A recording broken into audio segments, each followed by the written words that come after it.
5 world champions here to contest the 1995 triathlon world title in the searing heat of Cancun, Mexico. They're among 260 of the world's top endurance athletes who will race over 1.5 kilometers of ocean swimming, a 40-kilometer bike ride, and a final punishing 10,000-meter run. Also here, one man desperate to lose the tag of the best triathlete and never to win the World Championships, Brad Bevan, perhaps the most consistent multi-sport athlete of his generation. I'd really love to win this race. It means a lot to me, and I've been trying over the last few years, but it just has eluded me for a while. But it means a lot, and I think maybe that could be an important factor towards the end of the race, who really wants to win it the most. In this increasingly competitive sport, there are scores to be settled and reputations to be made or broken.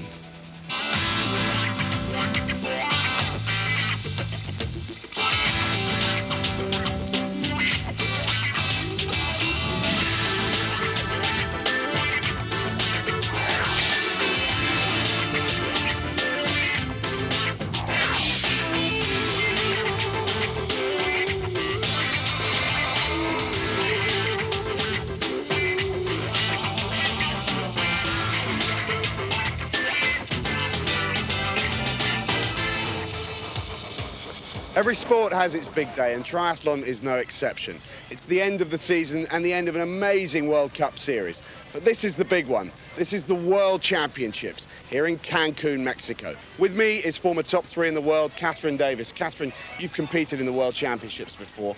What exactly are the athletes going through at this moment prior to the event? Well, this is definitely the biggest day of the year. No matter how important the World Cup is for many, this is the main event. You have the biggest fields and there's a World Championship title up for grabs. And also, you're not racing just for yourself or for your team or your sponsor. You're racing for your country, and that was always the most important thing for me. There have been 1 or 2 changes to the sport. Most importantly, drafting is now fully legal. That means riding on the bike in a pack, and that's a real landmark in the sport of triathlon. The new city of Cancun, a beach haven on the Gulf of Mexico, 1,000 miles due south of Texas. It's the first time the Triathlon World Championships have been to South America, and the locals are promising quite a race. Normally, visitors to Cancun come here to relax and unwind. Today, though, the beach gear belongs to the triathletes, stripped and ready for action in the unforgiving sun. It's a far cry from Wellington, New Zealand, where 1 year ago, Britain's Spencer Smith became the first man to retain a world title, and where an Australian called Emma Carney launched herself onto the world stage. Carney's here this year, but there's no Smith. As triathlon has tried to adapt to more competitive fields and increasing public interest, he's one of those not happy with the rule changes adopted by the sport's governing body. Catherine Davis explains. Some say that drafting or riding in pack formation like professional cyclists will change the nature of triathlon. Well, the rules have changed, but not so much the results. We've seen the same athletes place in the top 5 positions race after race, drafting or non-drafting. Names like Brad Bevan, Hamish Carter, Carol Montgomery, and Emma Carney are fine examples of athletes who can win in any conditions. There's no denying that drafting has been controversial. In fact, 2 former world champions, Spencer Smith and Michaela Jones, aren't here today in part because of that. But with this new dynamic style of racing, the real talent will always come through.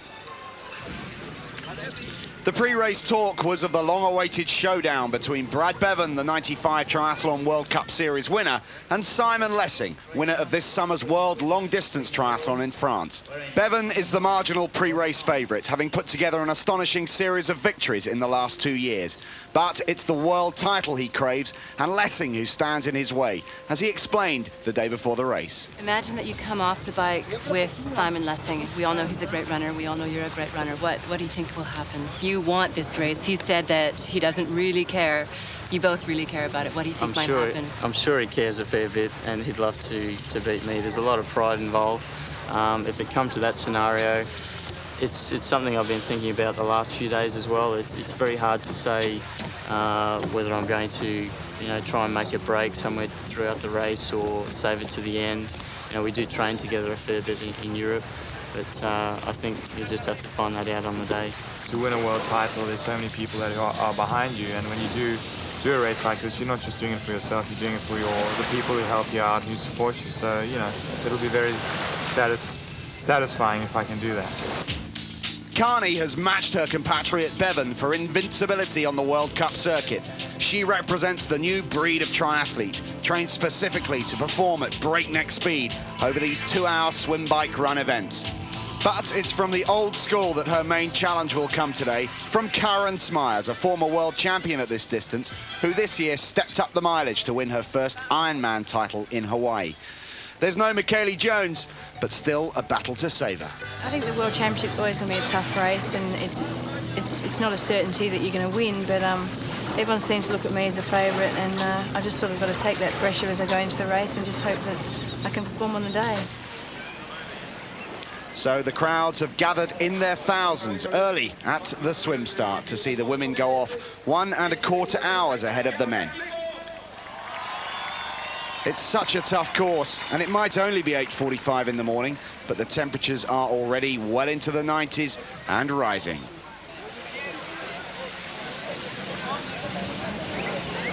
It hasn't been this hot at a triathlon since Cleveland. The last couple of days have been really still, but thankfully this morning a breeze has come up, and that's cooling everybody down. So before we get underway, let's have a look at the 3 courses for the 95 World Championships. The swim course, 2 laps of 750 meters out and back in the Mexican Caribbean. The bike course is flat all the way, 4 laps out and back to make up the 40 kilometers. And finally, the run course, out and back in the opposite direction on the Cancun strip, 2 laps to make up the 10,000 meters.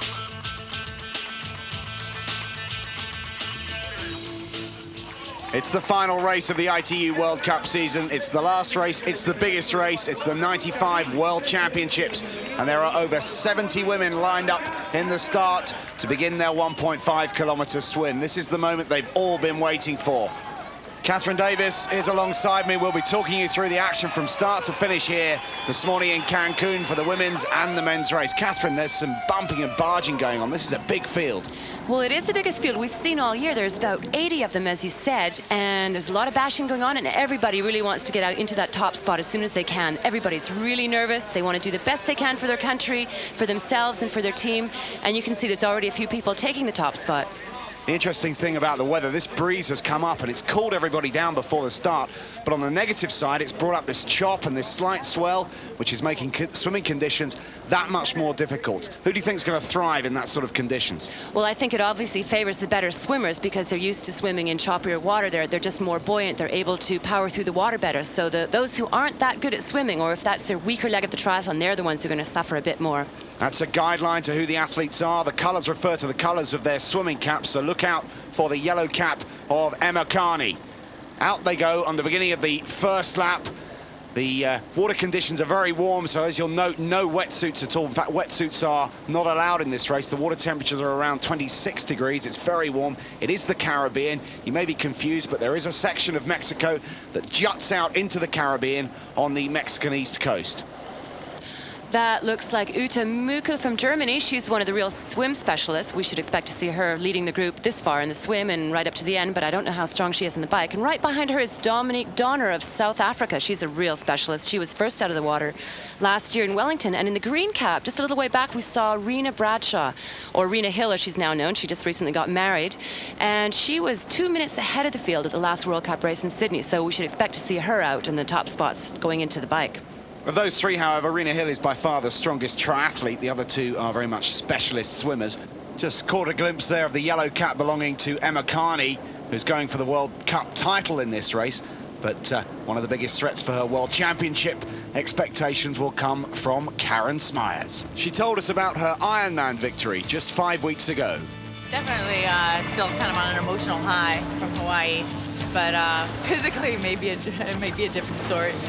Do you think that all the effort that you put into winning the Ironman, plus the heat and all the dehydration and everything, will affect your race in the World Championships here? Well, to be honest, in Hawaii, I finished feeling completely fine. I mean, I didn't have to go into a medical tent or anything, and I think that you have a much better recovery if you never really get to that stage of depletion. And I'm hoping that the hot weather races I've done in the last couple of few weeks will help me here. The women approaching the end of their first lap. Up there with the leaders, Ute Mukel of Germany. Dominique Donner is there. Isabelle Mouton of France with the purple cap. Gail Lawrence of the USA with the light blue cap. And they don't actually get out of the water. Rena Bradshaw's there too. They don't get out of the water. They just get up onto their feet and wade through the shallower part of the water before beginning the second lap. It's an interesting lap system here, Catherine. It's new. We've seen dive starts. We've seen all sorts of different possibilities this year. It's just making the whole sport more spectacular. There's Carol Montgomery. She's a little bit behind that lead pack there, but she's still looking in good stead. You can see them doing that sort of wading technique. That is really tiring. It really gets the heart rate going. So like I said, this kind of swim really favors the stronger swimmer. 750 meters down, 750 to go. They've already split into two packs. With the white cap closest to us is Claire Carney, the younger of the two Carney sisters. She was the defending world junior champion until yesterday when she lost that title to Marie Overby of Denmark. And Claire now competing with her sister and really impressing in the senior ranks. Out they go for lap 2. The breeze continues. The water chop has picked up a little further, but they're only a third of the way through in terms of disciplines, and they've got quite a long run between exiting the water to the transition area where the bikes are all hanging up. 13:23. Normally they come out of the water in around 20 minutes, so we'll compare that time to the regular times we get on the ITU World Cup. I think that's Ute Mukel. Yes, it is still in first place, but you see she hasn't really been able to break away from the rest of them. There are just so many good women here today racing. This is by far and away the strongest field in any form of triathlon ever assembled at a World Championships. The men's field is also full to capacity with the world's best, aside from Spencer Smith. Everybody else who means anything is here, and there getting himself ready is Simon Lessing, racing for Great Britain, and the men warming up down on the beach there. Start not until 10:45 a.m, so they'll be dealing with the searing midday sun here in Cancun. The women's race continues. They're approaching the final turn. They'll be on the home stretch, and leading the way, it's still the German, along with Dominique Donner, the South African. Karen Smyers is in that group somewhere, so is Rena Hill. Emma Carney's not too far behind. It's still anybody's race. We normally see this, somebody breaking away at the front of the field, but normally when the women get together, they form a pack on the bike. They work together well as a pack.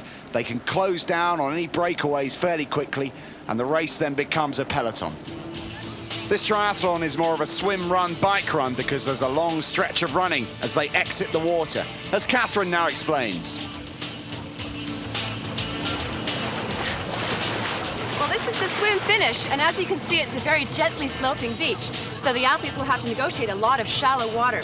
Now, to move through that as quickly as possible, they'll swim until it gets up to their waist, and then they'll do that dolphin technique that I was just doing. And then when the water's up to their knees, they'll get up and run. And as if that weren't enough, they have a 300-meter trek to the transition area.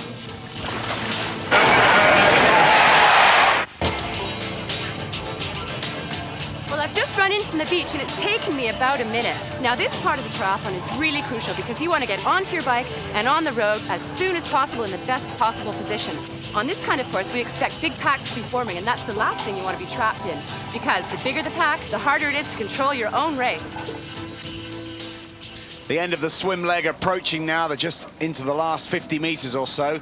There are 6 or 7 athletes together at the front of the field. You can see them just coming into view now. Within that group, there's Isabelle Mouton. She's not too far behind. Rena Hill is there as well. The light blue cap of Gail Lawrence, who's an excellent swimmer, along with the German, Ute Mukel, and Dominique Donner of South Africa. Magali Messmer of Switzerland is also in that group, but there's no sign as yet of former world champion Karen Smyers and defending world champion Emma Carney, and the time is slow, Catherine. That is a very slow time for 1,500 meters, especially in a saltwater swim. You'd be expecting them to come out in about 19 and a half, 20 minutes. So I think it was either a little bit long, or more likely is that the chop on the water slowed them down a bit, as well as the long transition. So somewhat ungainly exit from the water through the shallows for some of the athletes. They then hit this carpeted area. Here comes Isabelle Mouton with the blue. She was leading the World Cup standings until the last race when Emma Carney assumed that role. Sarah Harrow got a bronze medal last year. She's just gone through. And now they take their first opportunity to take in the liquid. Off the sand, they've got this carpeted area to protect their feet as they run through the crowds here across the road and into transition. Dominique Donner coming out. Just behind her, Isabelle Mouton, who is contesting the World Cup title with Emma Carney in this year's race. And behind them, there's a whole gaggle of athletes coming out. Karen Smyers takes off her cap. One or two looking like they're struggling with that exit. Smyers looks fit and full of running as she heads for transition. Where's Emma Carney? There she is in the yellow swim cap and the green and gold swimsuit of Australia. Carney exits the water in touch with Carol Montgomery, in touch with Karen Smyers. Jackie Gallagher isn't too far behind her. Magali Messmer of Switzerland with the quickest time in the water. Another new name ahead of Nancy Kemp of Luxembourg, 1 second down, and Ute Mukel of Germany. 3 new names for you. They're very strong swimmers. How will they hang it with the big guys on the bike? Gail Lawrence comes in consistently fast in the water. 23 minutes, 53 seconds for a swim. On with the number. She must wear the number front and back. They must put on their bike helmets and clip them up. The shoes already attached to the pedals. They exit across the grass out of transition and are now faced in the scorching heat with the 40-kilometre bike ride as Janet Hatfield, the winner in Auckland, comes in. There's Karen Smyers, former world champion. And Karen Smyers and Emma Carney and Carol Montgomery and Janet Hatfield look like they will be racing as a pack together. In fact, Emma Carney and Karen Smyers are right opposite each other in transition and exit at exactly the same time. This could develop into the showdown we've all been waiting for between Smyers, the old master, and Emma Carney, the young pretender. A reminder of the bike course. 4 laps to make up the 40 kilometres. It's flat all the way. Let's hear what Karen Smyers thinks about it. It wouldn't be a question of really breaking away, but yeah, staying away after the swim. That'll certainly be something I'll try. I'll try everything out there, but a lot of it just depends on who you come out with and whether they're willing to work with you. I'm sure Emma is going to do everything possible to get to the front of that bike ride, and she may not have a lot of helpers along the way because people are maybe not going to be too willing to help her out, knowing that she's probably the favorite. The favourite she may be, but this is the biggest test of Emma's career so far. She now races within the same group as Karen Smyers. There are 7 or 8 of them formed together. They're actually part of the 3rd group. Between them and the leading group, there's another smaller group of 3 or 4, and then out in front there's a group of 3 that contains Isabelle Mouton, Gail Lawrence and Rena Hill. But the big race favourites are all racing together in the 3rd group, and they are now trying to haul in the group ahead of them and the lead group. And this is the lead group. It is 4 athletes, not 3. Gail Lawrence, Isabelle Mouton, Rena Hill, and we think one of the Swiss athletes, one of the swim specialists, who's just hanging on in there. But there's Gail Lawrence looking determined and focused. We're used to seeing Gail racing in her yellow strip. She's now wearing the official United States Triathlon Federation colours as a member of the US team. Isabelle Mouton of France moves alongside her and takes her turn at the front of the pack. This is now a familiar scene in ITU World Cup racing. The pack, the peloton forming, the guys drafting together. It makes for much better spectator value. There's Emma Carney. She takes her turn at the front of the chasing group. Karen Smyers moves alongside her, moves ahead of her and takes up the role as pack leader. Carney tucks in behind and gets a breather, and they're swallowing up a pack that's ahead of them. A sole lone rider has been hauled into the group. Emma Carney, powerful, out of the saddle. The other Australian with that group is Jackie Gallagher, a very strong cyclist and runner. She has a chance today. Janet Hatfield is there or thereabouts as well, the winner of the Auckland leg of the triathlon. There's some great athletes within that group, Catherine. Well, they're going to have to work hard to catch these 4 because Isabelle and Gail are working really hard together on the bike. But for that group to keep ahead of the big group, they have to work together, and all of them have to work. And so far, we've just seen Gail and Isabelle at the front. That could slow the pack down if the other 2 aren't working. And a faster, bigger pack is definitely going to go faster than a small one like this with only 2 people working. Spectacular scenes here in Cancun. The crowds have come out in their force. The Mexicans have gone totally tequila about this triathlon. They love it, and they are lining every stretch of the road. Chase group here working together, taking their turn, each of them, every one of them at the front of the group. There's Emma Carney, just increases the tempo, ups the tempo a little bit and takes her turn again at the front. She is probably the finest cyclist amongst this group. And there's the second group being led by Sarah Harrow, and that group has now grown in size, and surely it won't be long before we see 1 or 2 big groups begin to form. But these 4 are still holding it together at the front, And that group contains, let me remind you, Rena Hill, Gail Lawrence, Isabelle Mouton is in the lead for France. That's the time difference between the leading group and Emma Carney and Karen Smyers in the third group. So the lead is getting smaller all the time. Well, that third group was made up of some very strong cyclists. They were led right now by Lydie Roux of France, who is the reigning world military triathlon champion, and Joanne Ritchie of Canada, who's made yet another comeback after having her third child. She was world triathlon champion in 1991 and has won a medal of every color, so she's going to be up there trying to catch this leading group led by Isabelle Mouton. Back at the beach, the men are about to start their 1.5-kilometer swim. There is equal tension as there was for the women's race.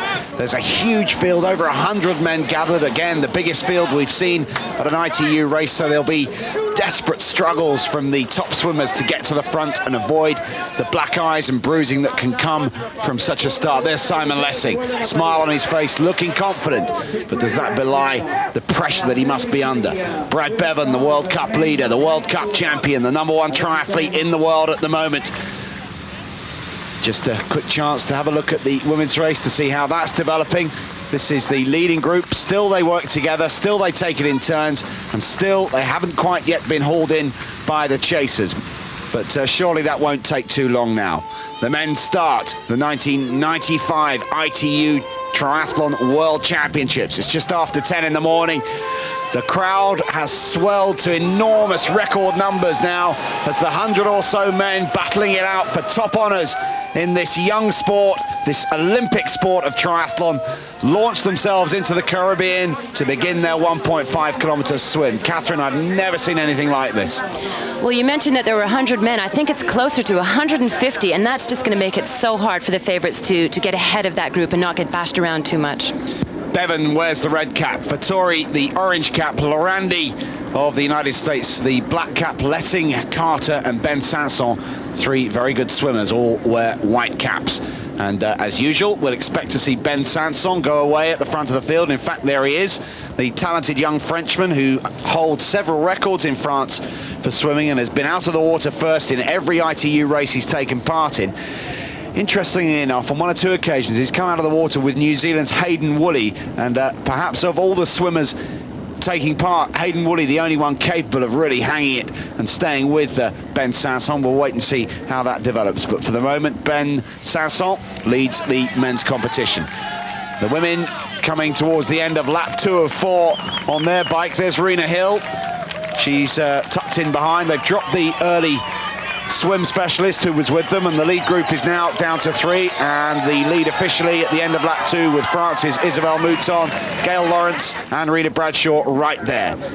Ben Sanson continues to pull away. It is Hayden Woolley that's gone with him, and already they've opened up a significant gap over the chasers, and the early chasers include Simon Lessing, Brad Bevan, Hamish Carter, 3 of the favourites. At the turn, Ben Sanson leads the World Championship here in Cancun, Mexico. Behind him is Hayden Woolley. Sanson very much in familiar territory. The women's race, the second group and third group have now merged to form one enormous pack, and 36, 37, around 40 seconds it'll be. So they've closed in an awful lot on the leading group of Gail Lawrence, Isabelle Mouton and Rena Hill. And here they are, the leading group. It's still Mouton and Lawrence taking it in turns. Rena content to just sit behind and let these two make the running. Now, it's nowhere near as effective racing as a group of 3 as it is racing in a large pack like this group here, which has formed. And this is now the third group as they come to this tight turn. Amazing how compressed the whole field has become so early in the race. Bianca von Wozik of Australia, the back marker of that third group. Meanwhile, the men's swim continues. Ben Sanson and Hayden Woolley coming to the end of lap 1. They too go through this butterfly dolphin technique. And look at the gap they've opened up. That's to be expected. Sanson is a powerhouse through the water, but Woolley can hold his own as well, and he's getting used to staying with Ben Sanson. These two have really split away from the group. It'll be interesting to see who comes out. I can see Brad Bevan's red cap on the left of the screen there. Nate Lorandi should be amongst the leaders, but I can't see the black cap as yet. Yes, I can, just in the background. Lorandi's a little way back. Lessing is up there. Hamish Carter's within that group. So all the favourites are together, and I think it is Simon Lessing who leads that group around the turn. So a psychological advantage for Lessing to be ahead of Brad Bevan at this stage. A whole herd of triathletes together now. One or two struggling at the back, but no doubt about the leaders. Hayden Woolley of New Zealand and Ben Sanson of France dominating the men's swim as they now attack the second and final lap of the 1.5 kilometre first stage. The women's race then on the third lap, and the chase pack is just getting closer and closer to the leading three. There are quite a few strong runners in this pack, so they surely must be thinking of the run at this point because they know they have the lead group in their sights. Right down there at the top of your screens, I think we can just eventually see, there they are, the lead three, the three small dots up at the top of the screen. I'm sure they've been looking over their shoulders and seeing how close this big pack is to them, about to swallow them up, and they must be thinking that now is the time to just take it easy and let the group catch up to them so they can think about the run ahead. Surely it's only a matter of time before the two groups become one, and then we'll have all the leading triathletes, all the leading contenders for the 95 World Championship title racing together, and that's exactly what we want. Joanne Ritchie of Canada in the red, shadowing Emma Carney of Australia in the green and gold.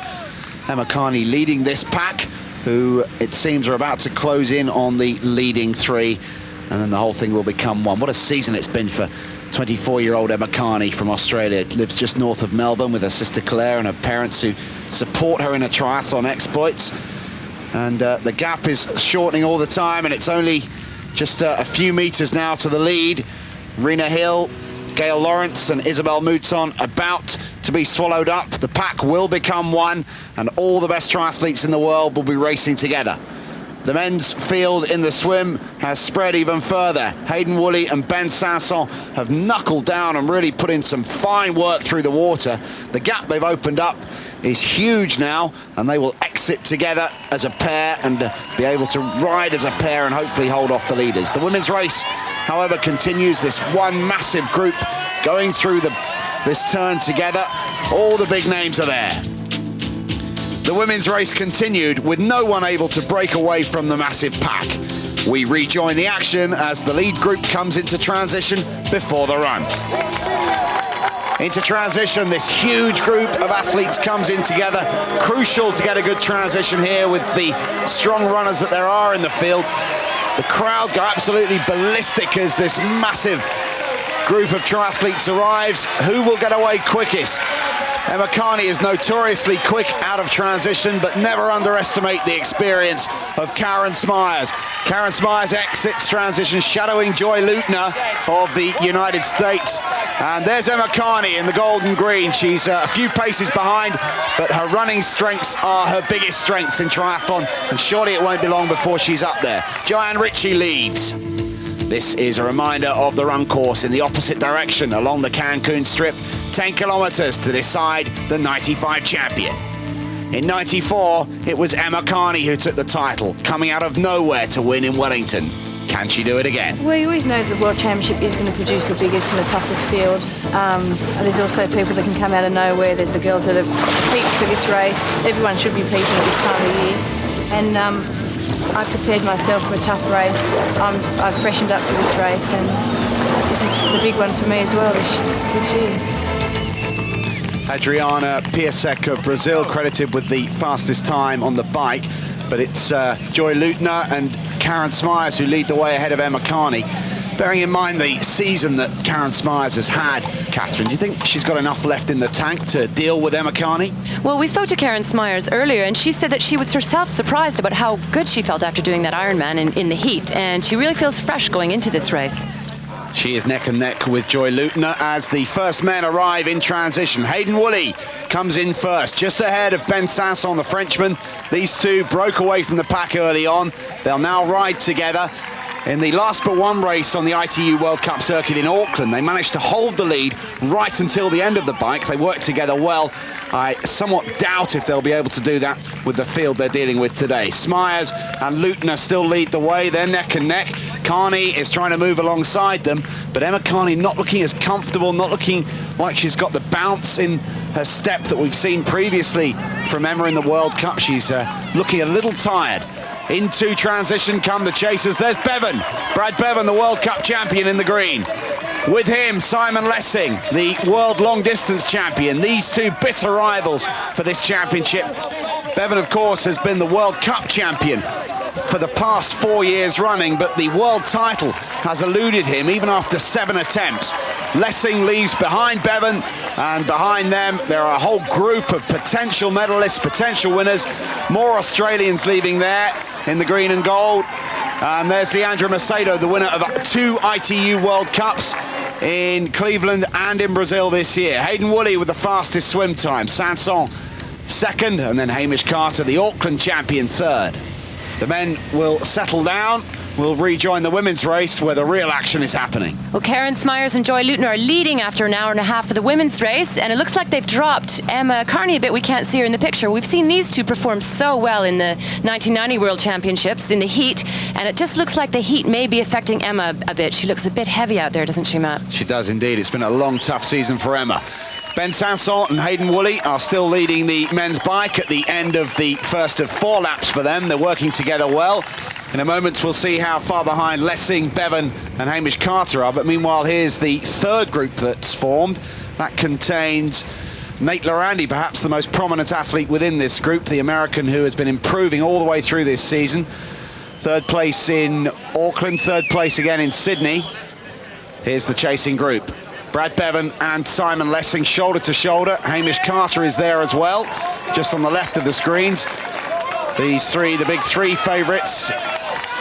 And 44 seconds is what they've got to try and find now in order to catch up with these two. Hayden Woolley of New Zealand, Ben Sanson of France, the 2 best swimmers in this race, and they've made the most of that skill.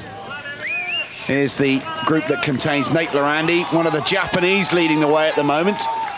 Leandra Macedo, the winner in Cleveland, the winner in Brazil, is also within this group. He could thrive in the heat here. This could really suit him. Here's Simon Lessing, head down, getting as aerodynamic as possible. Brad Bevan takes his turn, moves alongside. There's a real battle of wits going on between these two. Bevan, I would suggest, is the hungrier of the two. He desperately wants this title. So does Hamish Carter, though. And he moves alongside just to prove, just to show to the others, I'm still here, you're not getting away from me, and I can up the pace as well. Brad Bevan of Australia, 4 years in a row, the World Cup champion, but still never the world champion. I've been trying for the last 7 years. This is my 7th world title, so I've been to every one. But, you know, I've been favourite for the last 4. And I've sort of come close, but never really got it. But, you know, I will be disappointed if I don't come up the front there. But, you know, I've still got my whole season that I worked very hard for. And I was very consistent the whole year. I won, you know, 95% of my races. So I've got to be happy with that. The trio of Bevan, Carter and Lessing have caught Sanson and Woolley, and they've also been joined by one of the Dutch athletes, Dennis Loos, and they're now racing as a group of 6. Brad Bevan, the World Cup champion. Simon Lessing, the world long distance champion. Carter, the champion of Auckland. Sanson and Woolley, the 2 top swimmers in the field, now form a group of 6 to try and move away from the chasers behind them, but it's a tough job. Emma Carney has been dropped by Karen Smyers and Joy Luton. A look of slight despair on Emma Carney's face. She wanted this title so much. Many people had decided long ago that Emma was going to win this hands down, but they underestimated the talents, the experience and the ability of Karen Smyers. Jackie Gallagher has moved into the lead. She's joined Smyers, and these two now making the running. Jackie Gallagher, a bit of an unknown quantity. We saw her at the World Duathlon Championships last year. Her swimming has improved dramatically. She now leads Karen Smyers, but Smyers hanging in there and just keeping her in her sights. Here's the leading group of 6 in the men's race, battling it out together, working as a team, taking their time, taking their turn at the front of the field, and they're now on lap 2 of 4, and the pace they're setting is fast and furious. Bevan is the back marker of that group at present. Oh, and he's over! Brad Bevan is over. Goodness me, that could be the end of his World Championship ambitions again. I'm not quite sure what happened there. He seemed to tangle with one of the other racers at the back of the group. But amazingly, Brad Bevan is off his bike. He skids across the road. And let's see it again. His front wheels seem to clip that of Hamish Carter just in front of him, and he just toppled over. Ouch. Brad Bevan falling heavily onto his left thigh and skidding across the tarmac. And the question is, will he be able to come back not only from the physical damage, but the mental shock that would have caused him? Bevan has picked himself up. He's continuing on his way, but he's lost an awful lot of ground, and we can see some obvious damage to his leg, and he's been caught, or about to be caught, by the group behind him. So a near disaster for Brad Bevan. He has picked himself up, but can he come back from that? Well, Bevan's a tough man. I'm sure he'll do the best he can to put his race back together, but he was lucky that he was far enough ahead of this chase pack to give himself time to put himself back on his bike, and he still has a shot at the race. So shock horror for Brad Bevan. Meanwhile, the women's race continues, and Karen Smyers injects an extra modicum of pace and leaves Jackie Gallagher behind her. That's the experience, the strength, the stamina, and the ability of Karen Smyers, the winner of Ironman this year. She's done everything possible in the sport. Many of the young triathletes look up to Smyers as the person they would most like to emulate. But let's not overlook the performance of Jackie Gallagher to hold on for the moment to second position for Australia.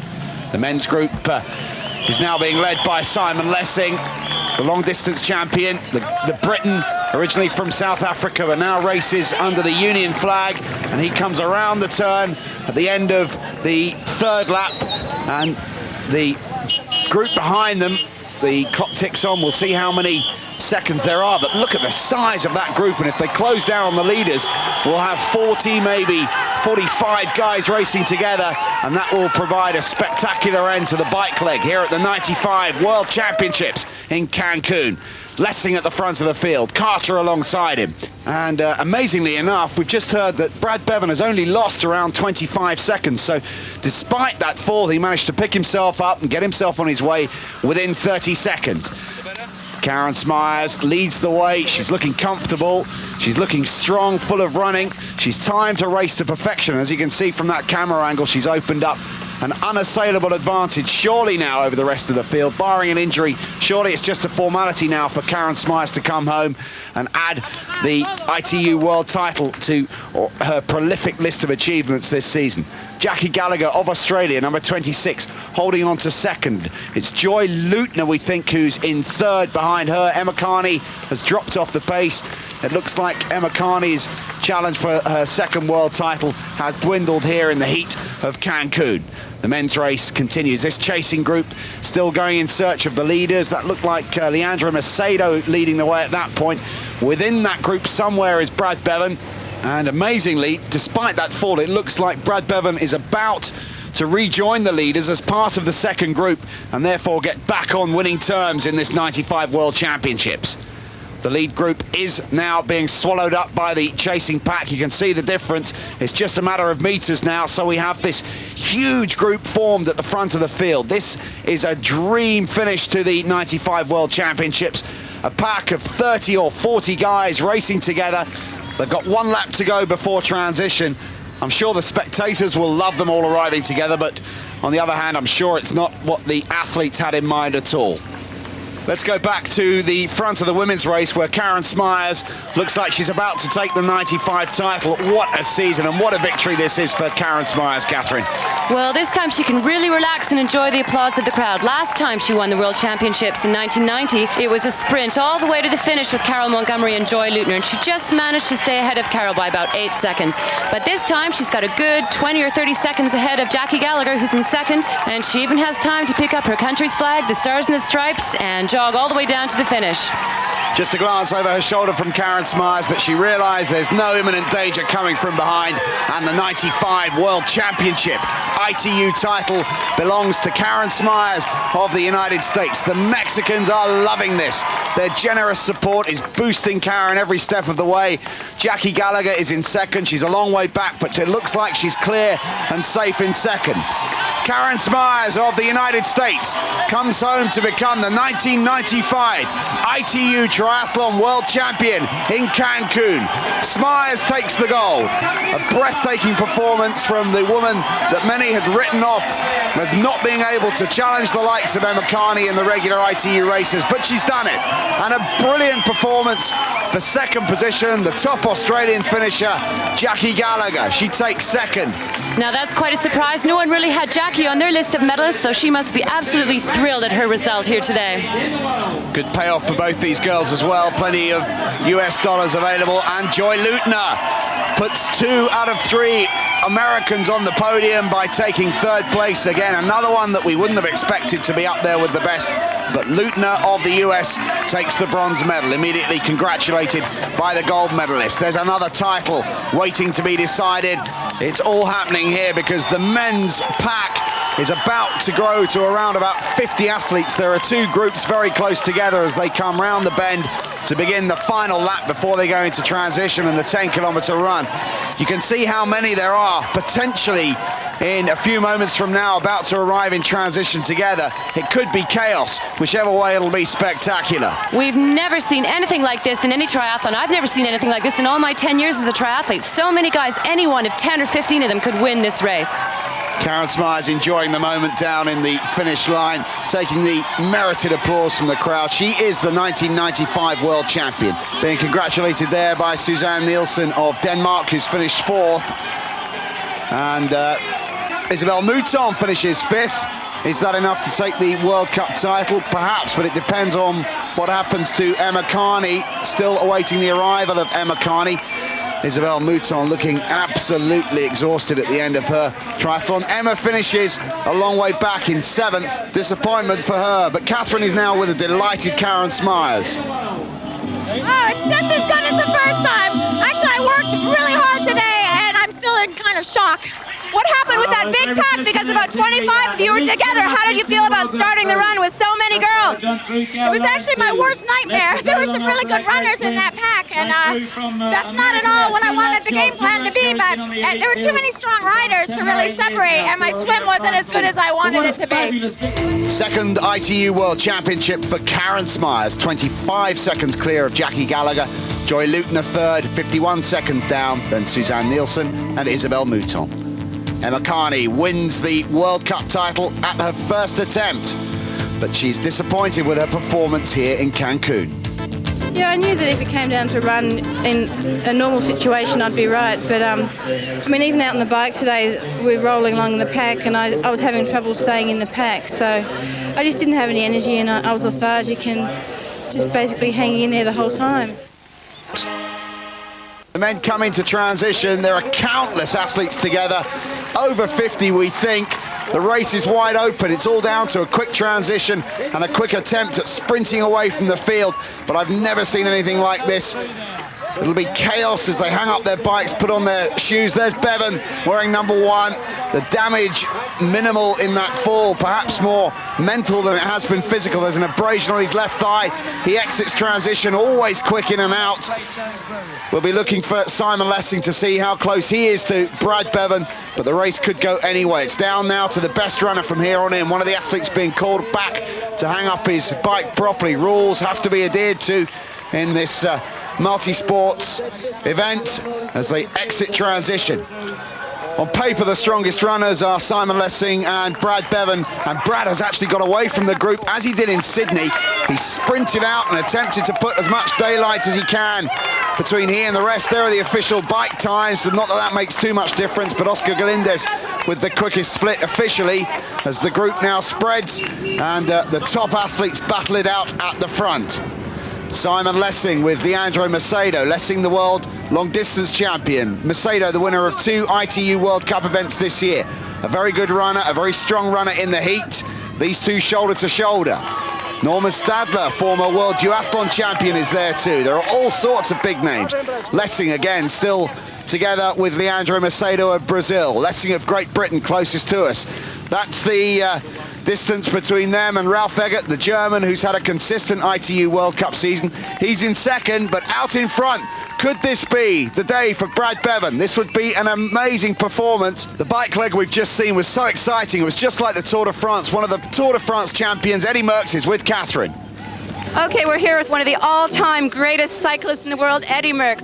Mr. Merckx, you've seen the race out here today, the World Championship. What do you think of the drafting question? Does it improve triathlon? Oh yes, I think it's a very good thing for triathlon, because I think the race is more regular, and also it's also more exciting for the people, because you're more tactical and so. And I think time trial is a very different thing.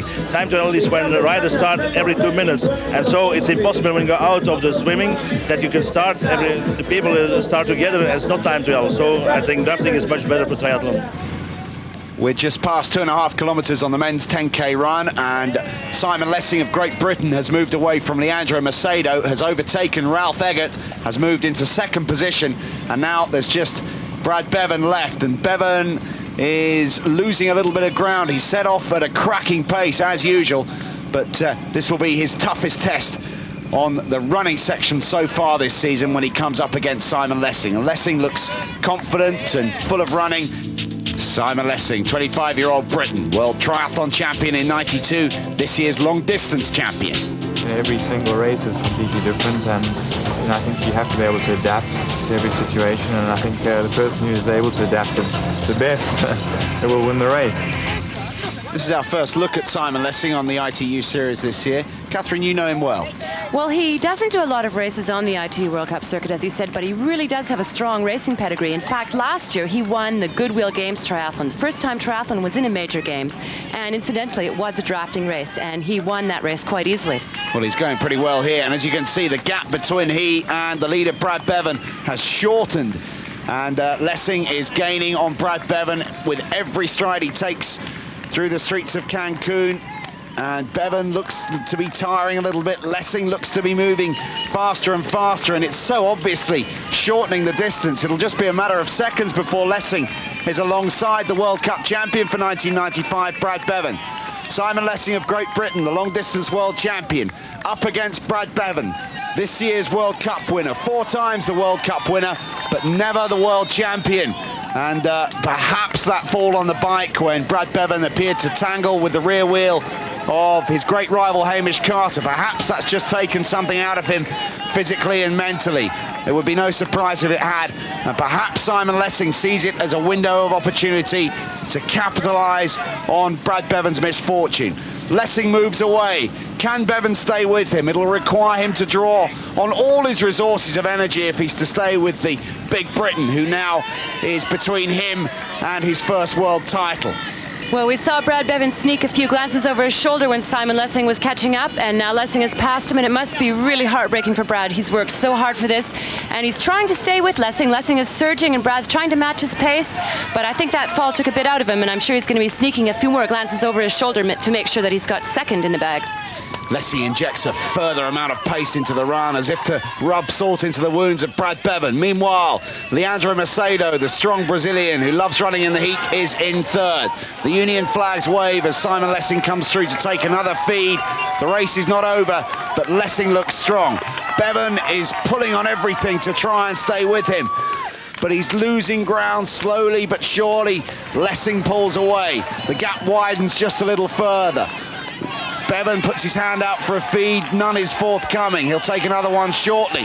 Amazing scenes here in Cancun, tens of thousands of supporters along every part of the triathlon course here, and they're being treated to a final burst of brilliance from Simon Lessing as he leaves Brad Bevan in his wake. Bevan can do nothing but watch as the big Englishman ahead of him pulls away. Leandro Macedo is being caught as well by Ralph Eggert, the Brazilian who loves the heat. Looks like he may shortly be overtaken by the German who's had such a consistent season on the ITU World Cup. Bevan's quest for that first World Championship title was at an end. Up ahead, Simon Lessing was pulling further and further away. We rejoin the race with Lessing about to enter the finishing straight. And here is Simon Lessing about to win his second World Championship title of the year. Already the long distance title. He now adds the Olympic distance to his already prolific list of achievements. Picks up a Union flag, glances over his shoulder. There's no sight of Brad Bevan. Lessing has come and he's taught a lesson to the Australian. You have to feel sorry for Brad. That fall on the bike put paid to his chances. but Lessing capitalised and moved in to win the title. Brad Bevan, the World Cup champion, gracious in defeat yet again here at the World Championships. He holds the Australian flag proudly high, but Simon Lessing becomes the 1995 ITU Triathlon World Champion in Cancun. Lessing takes the gold for Great Britain, his second ITU World Championship title. What a comeback to the ITU for the Briton, a breathtaking performance. You feel sorry for Brad Bevan. The scars of battle are obvious on the legs of the Australian. He comes home, a good pay packet and second position, a silver medal for Bevan of Australia. He's so wanted this World Championship. I really feel for him. In fact, it's the third time he's been second in the World Championships. And as he said last year, always the bridesmaid and never the bride. Maybe next year. We look around to see who'll finish third. Last time we got a check, it was Ralph Egert in third, and it still is. The German holds off the challenge from Leandro Macedo and the rest behind him. A great season for Ralph Egert, consistent season, and Philippe Fattori, a brilliant runner, saves his best till last on the ITU season, fourth place in the World Championships. But the biggest Mexican wave of them all, saved for Ricardo Gonzalez of Mexico, who finishes fifth. A record-breaking performance for a Mexican. Simon, 1995 World Champion, you've done it before, and this is the second time. Is it better second time round? Yeah, I think this time definitely better second time around. I thought it would be a really, really tough race to win. It was. You know, it proved really right till the end, very, very hard for all sorts of reasons. Basically, the competition very tough. Also, the weather conditions, it was really hot out there. I was really worried at the beginning of the run because Brad started out so fast, and I thought, gee, I'm not going to be able to catch him, let alone keep pace with him. So, I managed to reel him in slowly, and I didn't panic. I think that was the main thing. I think that was the key to this race, not to panic. Lessing didn't panic at all, and he wins the 95 title by nearly a minute from Brad Bevan. Bronze medal for Egert, Philippe Fattori fourth, then Ricardo Gonzalez. Some consolation for Brad Bevan. He is the 95 World Cup champion, and he's talking now to Catherine Davis. Okay, Brad, another silver medal. I think you were hoping for a little bit more, but we can see that you've got quite a nasty cut in your leg. Tell us what happened out there. I was on the bike with about 4 or 5 of us on the bike, Hamish. Unfortunately, come across the road on me, and we hit wheels, and I come off, and we're going pretty fast. I dislocated my shoulder, and took a lot of skin off, a lot of bark off, but it's a bit unfortunate, disappointing again, but next year. So there it is, another thrilling World Championships with Karen Smyers and Simon Lessing both collecting their second titles. After a long, grueling season, it's goodbye from all of us here in Cancun. Join us for more of the same in '96. We'll see you then.